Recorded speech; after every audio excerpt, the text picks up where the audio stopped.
Hello students, welcome back to my channel Excel express.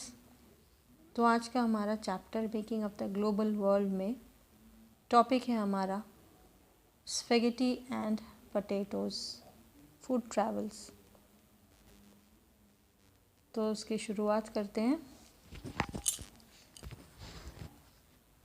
Food एक बहुत बड़ा example है लॉन्ग डिस्टेंस कल्चरल रिलेशनशिप्स को मेंटेन करने के लिए। ट्रेडर्स एंड ट्रैवलर्स ने इंट्रोड्यूस किए न्यू क्रॉप्स जिन लैंड पर वो ट्रैवल करते थे।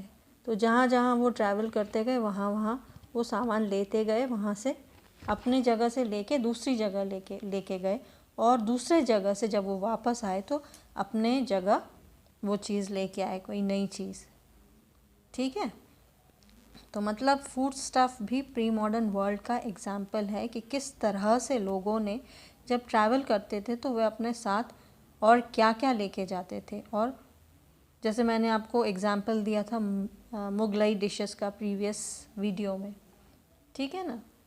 और ये जो आपका नूडल्स स्पैगेटी जो आप चाव से खाते हो ना, ये इंडिया की देन नहीं है, वो भी इसी तरह दूसरे देशों से हमारे पास आई है, which is an example that people were connected in the pre-modern world too as they brought many things along with them। ठीक है, तो बहुत सारी चीज़ें जो हैं वो अपने साथ लेके आए जब वो वापस आए तो।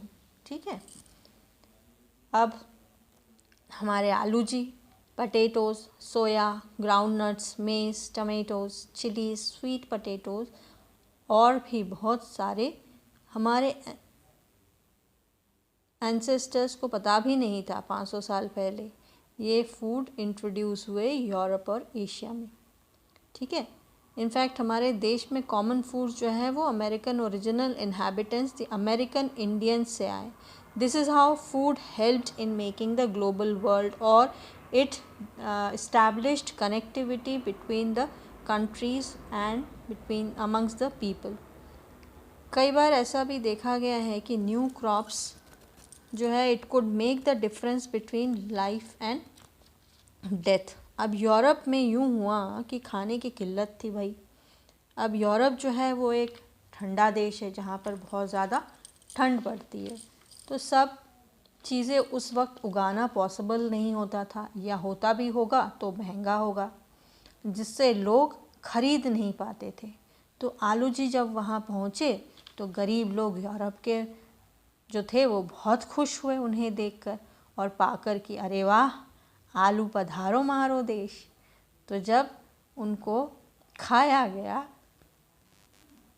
लोगों के द्वारा तो वे उन्हें अच्छा लगा और वे और दिन तक जीवित रहने लगे, और भूख से जो मर रहे थे वो प्रॉब्लम उनकी सॉल्व हो गई, क्योंकि उनके पास खाने के लिए अब आलू था। ठीक है ना। अब आयरलैंड के गरीब पेजेंट्स को देखिए कि वे लोग इतने डिपेंडेंट हो गए थे कि आलू के ऊपर, स्पेशली आलू के ऊपर इतने ज़्यादा डिपेंडेंट हो गए कि उन्होंने आलू ही आलू उगा दिया। ठीक है, एक बार जब डिजीज़ हुई, आयरिश पोटैटो फैमिन आई, तो उससे फसल जो थी या क्रॉप जो था वो ख़राब हो गया और हज़ारों की संख्या में भुखमरी से लोग मारे गए, क्योंकि आलू जी तो तब थे नहीं वहाँ पर, और वो आलू जी जो थे वो खुद ख़त्म हो गए थे, फसल ख़राब हो गई थी ना, और लोग जो थे वो भुखमरी से मर रहे थे।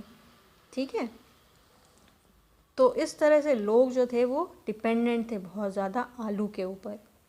समझ आया।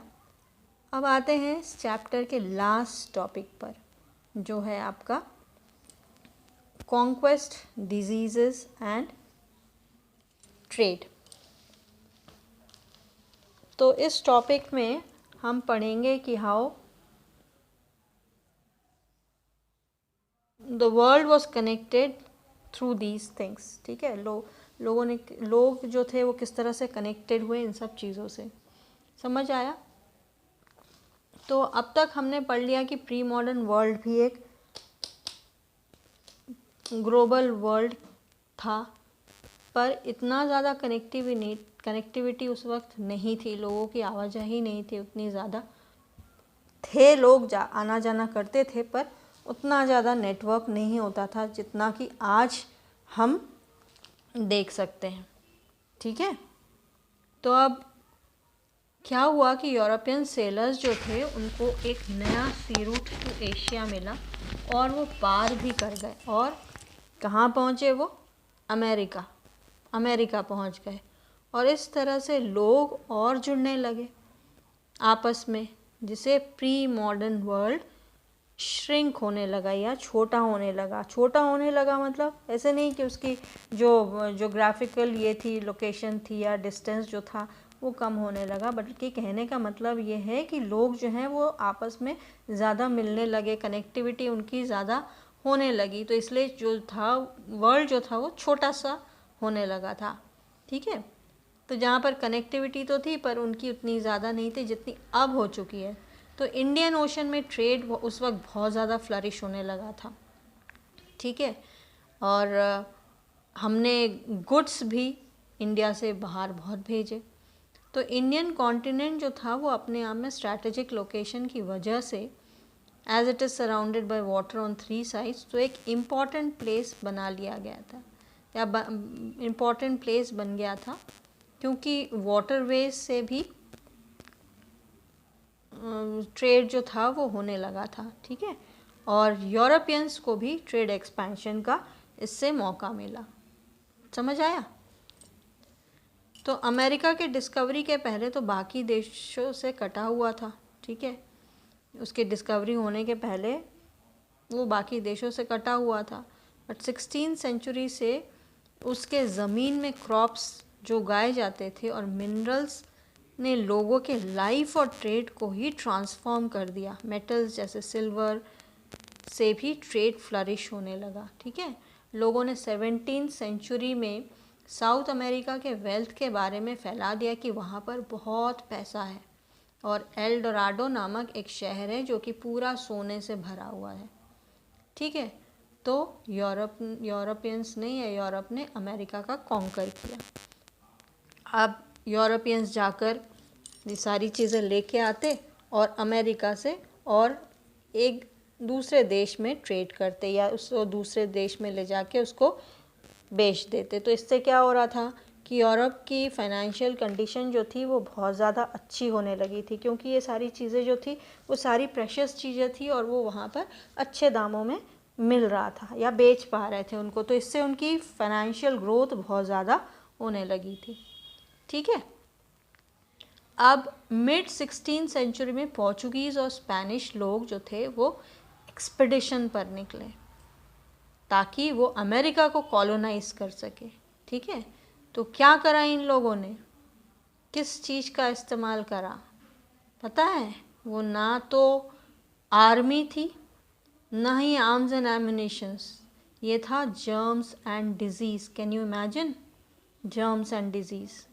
America initially was a vast land जहाँ पर इतने लोग नहीं थे और कट ऑफ था दुनिया से। तो उन लोगों में जो थी वो उनकी प्रतिरोधक क्षमता या इम्यून सिस्टम जो था वो इतना ज़्यादा नहीं था, और इसी चीज़ का वो एडवांटेज लिया और पोर्चुगीज़ और स्पेनिश लोग ने। And they carried germs, small pox, chicken pox, और फैला देते वो अमेरिकन्स पर, जिससे लोग जो थे वो मरने लगे थे और डेथ रेट जो थी वो बढ़ने लगी थी। ठीक है, तो इसी तरह से आसानी से कॉन्कर कर लिया जाता है अमेरिका को बाय यूरोपियंस, बिना फौज के और बिना कोई हथियार के। समझे बच्चों? अब क्या होता है कि 19th सेंचुरी में यूरोप में बहुत सारे प्रॉब्लम्स देखने को मिले। ठीक है, लेकिन 18th सेंचुरी तक यूरोप में पॉवर्टी और हंगर जैसी चीज़ें दोनों देखने को मिली। समझ आया? पॉपुलेशन बहुत ज़्यादा हो गई थी उस वक्त, और जब पॉपुलेशन हुई तो बीमारियां भी बहुत ज़्यादा फैलने लगी, कॉन्फ्लिक्ट्स हुए रिलीजन को लेकर। ठीक है, इसलिए बहुत सारे लोग जो थे अब वो वहाँ पर दंगे फसाद होने लगे थे, तो लोग प्रॉब्लम में आ गए कि भाई इतना ज़्यादा इंस्टेबिलिटी है यहाँ पर, इतनी ज़्यादा शांति फैली हुई है ना, अशांति फैली हुई थी वहाँ पर बहुत ज़्यादा। तो लोग वहाँ से भाग निकले। लोगों ने सोचा कि यहाँ से चले जाना ज़्यादा बेहतर है, तो बहुत सारे लोग जो थे यूरोप से चले गए। अब 18th सेंचुरी तक इंडिया और China were the richest countries in the world, पर बाद में 15th सेंचुरी से चाइना ने अपने ओवरसीज़ कॉन्टैक्ट जो थे ना, ओवरसीज़ कॉन्टैक्ट मतलब दूसरे कंट्री से जो कॉन्टैक्ट हुआ था करता था उनका वाया सी रूट, तो वो उन्होंने तोड़ दिए और आइसोलेशन में चला गया, अकेले चुपचाप, मतलब ट्रेडिंग नहीं करेगा वो चाइना, ऑलमोस्ट बंद कर दिया था चाइना ने। ठीक है, तो इससे अमेरिका को ज़्यादा इम्पोर्टेंस मिलने लगा और उसका ट्रेड जो था वो बढ़ गया था। और वर्ल्ड ट्रेड और यूरोप, अमेरिका का इम्पोर्टेंस जब बढ़ जाता है तो वर्ल्ड ट्रेड में बढ़ गया और Europe now emerged as the centre of world trade. ठीक है, तो ये था बच्चों आज का टॉपिक। उम्मीद करती हूँ कि आप लोगों को समझ में आ गया है। मिलते हैं अगले वीडियो में एक नए चैप्टर के साथ। तब तक हैप्पी लर्निंग।